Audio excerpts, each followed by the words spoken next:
He boy was merely following along with a ballet dance, but his father saw him. With a roar, the father dragged him home. The boy shouted angrily at his father. In a fit of rage, he pinned the boy against the wall. Breaking free from his father's grip, the boy ran, filled with fury, to secretly learn ballet. He borrowed a ballet book from the library and started practicing in secret. He didn't want to waste a single moment. He seized every second to train, even while walking on the street. He couldn't help but spin and leap. The next day, the teacher told the boy that the Royal Ballet Academy was holding open auditions. The boy lacked confidence. The teacher promised to tutor him for free. With one-on-one coaching, the boy improved rapidly. His movements became more and more precise. One day, his drunken father happened to pass by. He stood there, wanting to take a glance at the boy. The two stood face to face, faced with his father's anger. The boy did not shrink back. Instead, he chose to prove himself. The father watched silently, seeing the boy's graceful movements. His anger turned into astonishment. When the dance ended,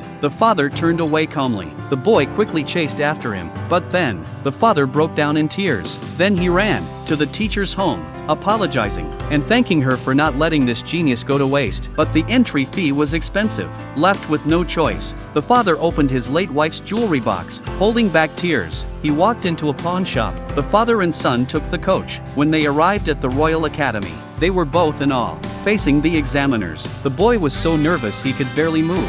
His dance was stiff and unnatural. The judges all looked uncertain. The boy knew he had failed the audition. Back home, both father and son were disheartened. After a long wait, the mailman finally came. The boy, too nervous, hid in his room. The family waited anxiously outside. The father opened the door to comfort him, but the boy said, "Go in." When they found out he had been accepted, the father was so overwhelmed with joy. He ran to tell everyone the good news. 10 years passed. The boy had become a performer. He leapt into the center of the stage. His father, now with white hair, had tears in his eyes. Prejudice and poverty can never stop love, can they?